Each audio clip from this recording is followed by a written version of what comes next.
In 2017, the Community Foundation of the Fox River Valley produced this video to tell the story of the early history of St. Charles, Illinois. This video also is a tribute to the many residents of the city who have promoted philanthropy through our organization.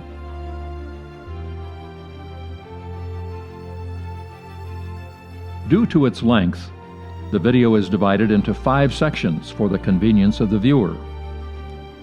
These sections are a country town, building a city, the Gates-Baker-Norris era, education, and leisure, recreation, and parks.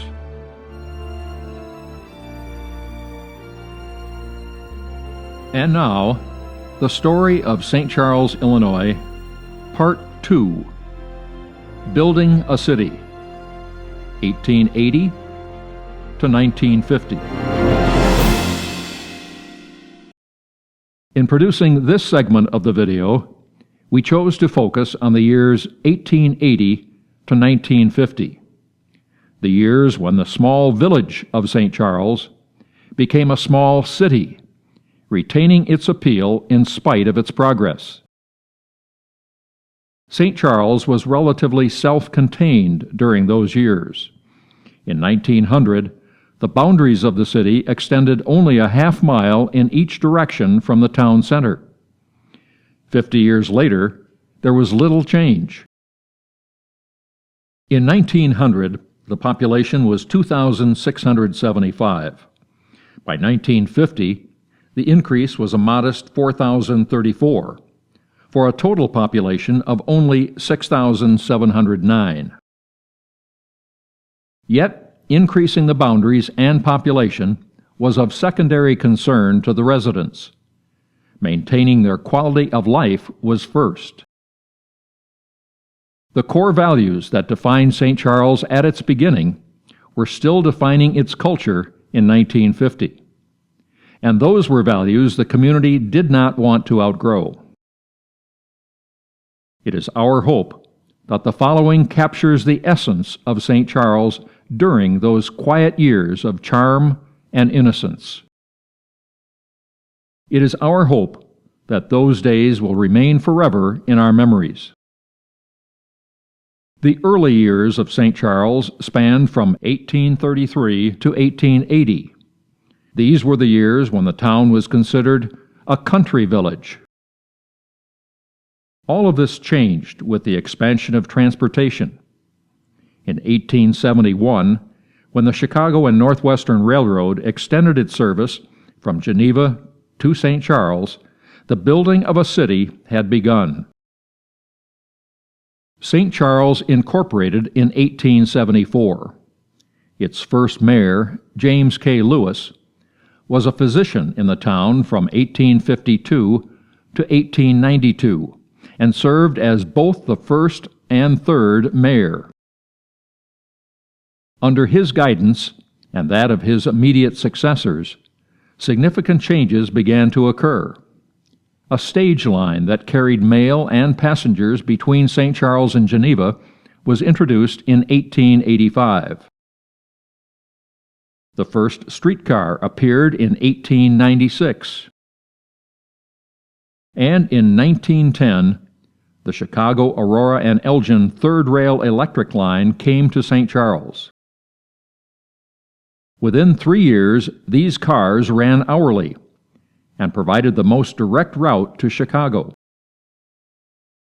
Finally, the arrival of the automobile in the early 1900s profoundly transformed the future of St. Charles and the country. In 1937, the streetcar tracks were removed from Main Street. For those without an automobile, travel to Chicago required a bus transport to Elgin, where trains were available. Through the years, neighbors helped neighbors, as exemplified by the St. Charles Volunteer Fire Department. Fires were a constant source of danger, destroying entire blocks of businesses. Yet, the volunteer firefighters never hesitated to risk their lives for the sake of their fellow citizens. In the early days, a policeman's duty consisted of keeping the peace and, on occasion, confiscating illegal distilling equipment. In later years, their roles became more complicated. But St. Charles always remained a law-abiding community. In 1886, the City Council voted to allow the Chicago Telephone Company to open an exchange office on Main Street. By 1913, St. Charles had 680 telephones. From the late 1800s to the 1930s, the St. Charles Post Office was located on East Main Street. Prior to that time, the post office rotated among the various stores in town. By 1904, 2 deliveries were made daily in the residential areas and 4 in the business district. Congregating at the post office, where people discussed the day's news as they waited for their mail, was now a thing of the past. In 1937, a new post office was opened on South 2nd Street. The federal government's Works Progress Administration financed the construction of the building on land donated by St. Charles philanthropist Harriet Baker, wife of Colonel Edward Baker.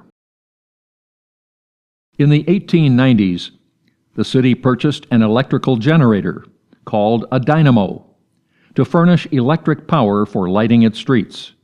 This proved to be especially important for the downtown business community.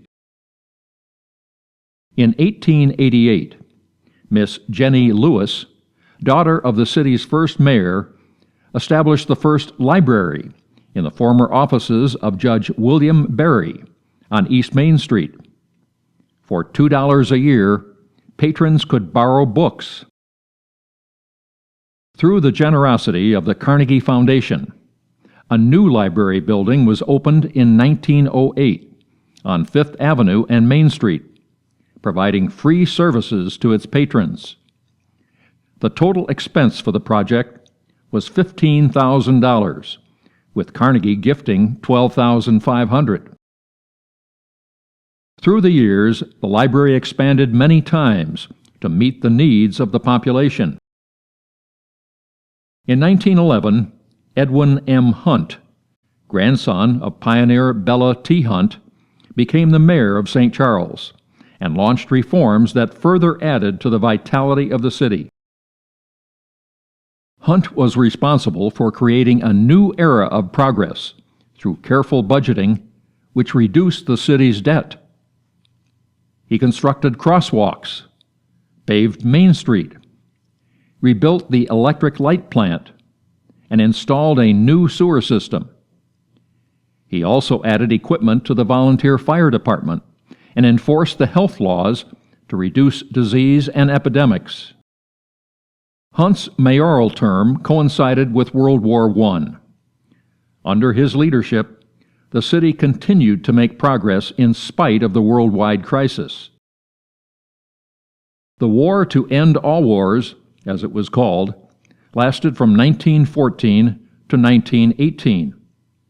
During that time, 557 local men and boys registered for the draft.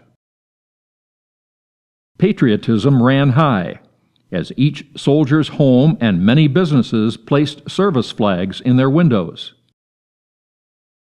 Sadly, telegrams informing families of their losses were received by several parents, such as this 1919 cable from Washington, D.C., announcing the death of Corporal Wilfred Oakes of 2nd Street.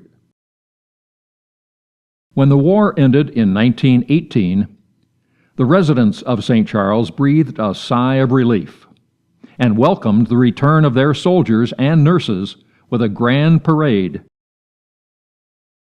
On South 2nd Street, a plaque on the Henry Rockwell Baker Memorial Community Center lists the names of 361 St. Charles soldiers and 6 nurses who went overseas to help the Allies. A grateful community continues to remember its heroes. In the mid-1920s, a building boom commenced due primarily to the generosity of the Baker and Norris families. Part 3 of this video details the impact of these extraordinary benefactors who literally transformed St. Charles. Even though the economic progress of the 1920s was slowed by the Great Depression of the 1930s, the Baker and Norris families continued to serve their community by providing unemployed citizens with jobs to beautify the town's riverbanks, Potawatomi Park, and other public locations. This financial initiative, aligned with the federal government's 1930s Works Progress Administration, later called the Work Projects Administration, employed millions of people in the construction of roads and buildings. And then, in 1940, a modern government center, called the St. Charles Municipal Building, was constructed on East Main Street through the support of the Baker and Norris families. This elegant structure boosted the morale of a city working its way out of the Depression. From 1939 to 1945, local men and women were called upon to serve their country during the Second World War. As in World War I, the community was supportive of its soldiers and never hesitated to express its gratitude.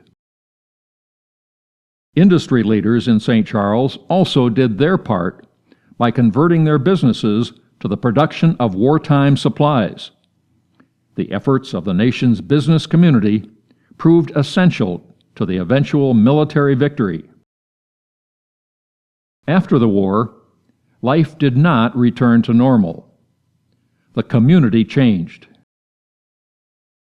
From the early 1900s to the beginning of World War II, residents and visitors enjoyed the recreational opportunities offered by the resorts established along the river. They considered St. Charles a destination spot for their vacations. However, by the end of the war, airplane travel expanded people's interests in other parts of the country, thus bringing an end to this era in the city's history. During the second half of the 20th century, the increase in population, expansion of the city's boundaries, opening of shopping malls, and creation of industrial centers altered the landscape of the community forever. 1950 marked the beginning of the new St. Charles. Up to this point, this video has focused on service-related industries. However, many privately owned businesses were also instrumental in the early development of St. Charles. Following are profiles of several of these companies which made an impact upon the community. In the late 1830s, Dr. Abel Millington was in the process of constructing the Millington Mill when he died. The mill was located on the site where the Baker Hotel was built in 1928. Darwin Millington, who lived in this home on West Main Street, inherited the grist mill from his father. He later sold the mill to Robert Haynes, whose son Charles became a generous supporter of the St. Charles schools. Like Haynes, Darwin Millington gave back to the community. He donated the land on which the old St. Patrick's Church was built in 1851, and land for the West Side Park, which later was named Lincoln Park. The success of the Millington Haynes Mill meant success for the town, as both Darwin Millington and Charles Haynes' philanthropy greatly benefited the city of St. Charles. Another well-known business in the 1800s was the Mcbride brothers' ice house, which preserved ice harvested from the frozen river during the winter months. Horses pulled plows over the river to score the ice. Men then cut the ice with saws. The cut blocks were moved into the ice house by pulley-driven chutes. There they were packed with sawdust and wood shavings to keep them cold during the summer months. Since refrigeration was not available in homes during the 1800s, women shopped daily for meat and produce at stores such as S. Veal and Son Dry Goods and Groceries. The Wilcox and Munn grocery store also served the town. It was located in the building that pioneer Ira Menard constructed in the 1830s on the corner of Main and First Avenue. By the 1930s, there were 18 family grocery stores operating in the city. Of those original stores, only Blue Goose continues in business, having survived the changing times and its various locations. In the late 1800s, the Crown Electrical Manufacturing Company opened in St. Charles. They initially produced gas lighting fixtures and later electrical fixtures. At one point, it supplied 5,500 lighting fixtures for the Hotel Stevens in Chicago. In the early 1890s, the Moline Malleable Iron Factory relocated from Moline, Illinois to St. Charles. The factory, which produced castings and chains, was credited for reviving the city during a time of economic depression. More than 100 of the company's workers were of Belgian descent. The area where they lived in St. Charles, north of Dean Street and west of 9th Street, became known as Belgium Town. Swedish immigrants were the primary workforce at the Cable Piano Factory that moved from Chicago to St. Charles in 1901. What distinguished the company from its competitors was the policy of making all of the components of their pianos on site. The ivory used for the piano keys came from India and Africa. Wool for the hammers came from Australia. And the veneers were imported from Mexico, South America, and the Gold Coast of Africa. The factory was one of the largest piano makers in the country and employed 500 workers. Hit hard by the Great Depression of the 1930s, the company was forced to close in 1937. Charles McCornack founded the McCornack Oil Company in 1904. He is seen here delivering kerosene to homes and businesses throughout the area. McCornack built the first service station in St. Charles on West Main Street in 1920. The station pictured here was built by McCornack in 1928 on East Main Street, where pioneer Ira Menard's house once stood. 3 family-owned businesses are deserving of special recognition due to their many years of service to St. Charles. The Gartner family ran a bakery for 70 years. The Colson family operated Colson's department store for 83 years. The new owners retained the name and remained in business for another 29 years.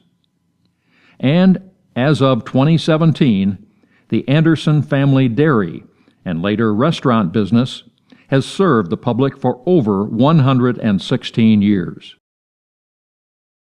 German immigrant Joseph Gartner opened an ice cream, bakery, and restaurant business in 1890 on the corner of 2nd and Main Streets, where the St. Charles National Bank was eventually built.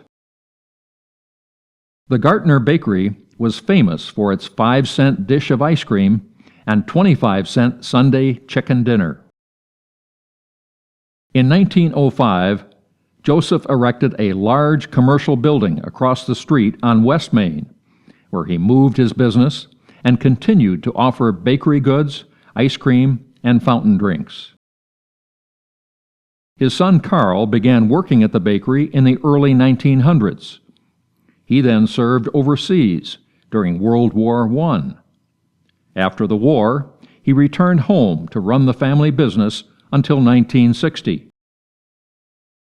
In 1973, Carl received the Charlemagne Award from the St. Charles Chamber of Commerce for his exemplary service to the community. Pictured here are members of the Joseph Gartner family, who immigrated to the United States to make a better life. They did indeed make a better life, not only for themselves, but also for their fellow citizens of St. Charles, Illinois.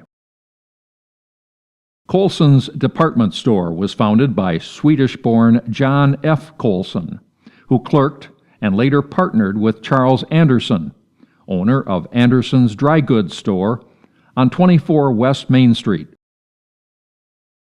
When Anderson died in 1880, Colson became sole owner of the business and renamed it the Colson's Department Store. John Colson is featured here on the right. In 1882, Colson built this home at 612 West Main Street, the year before his marriage to Anna Johnson. The home remained in the Colson family until the 1950s. Colson then moved his business down the block next to the corner drugstore, where it remained for many years. He later expanded the business to include the entire block west of the Hotel Baker. In 1963, the business was sold, but the Colson name was retained. In 1975, a fire destroyed the store, but the new owner rebuilt. However, due to competition from shopping malls and discount stores, the business began to suffer. After 112 years of service, the store closed in 1992. Community members responded with genuine sadness. They had lost a good friend. Another beloved family-owned and family-operated business was established in 1901 by Simon Anderson. After the death of his father, Olaf, in 1891, 12-year-old Simon left school to help support his family. In 1901, Simon, then 21 years of age, established a milk delivery business, which provided needed income for his mother Anna and his 5 siblings. This creative, hard-working entrepreneur, who is pictured on the left, soon acquired other milk delivery businesses and constructed a milk processing plant called the Pure Milk Company to pasteurize the milk the company sold. In 1910, Simon expanded the company further by producing ice cream and changed the name of his business to Anderson Dairy. And then in 1920, he changed the name of his firm to Colonial Dairy. In 1917, Simon moved his business to the corner of 3rd and State Streets to be closer to the river, so that he could harvest ice for storage of his company's ice cream and other dairy products. As the company grew, Simon and his wife Lily's 3 sons, Paul, Warren, and Joe, worked for the company. This photo shows the successful development of the business by the late 1930s. Note the classic trucks and the 1933 Roadster. In 1943, the top story of the building was removed after a fire. In 1956, the Colonial ice cream plant was expanded. The retail ice cream shop led into the restaurant business. Today, the chain of 7 Colonial cafe and ice cream restaurants are owned and operated by Simon's grandson Tom and Tom's son Clinton. These 3 family businesses, Gartner Bakery, Colson's Department Store, and Anderson's Colonial Dairies, exemplify the values of determination, perseverance, and integrity. They, like the other businesses established during the 1800s, were an important part of building a city, the city of St. Charles, Illinois.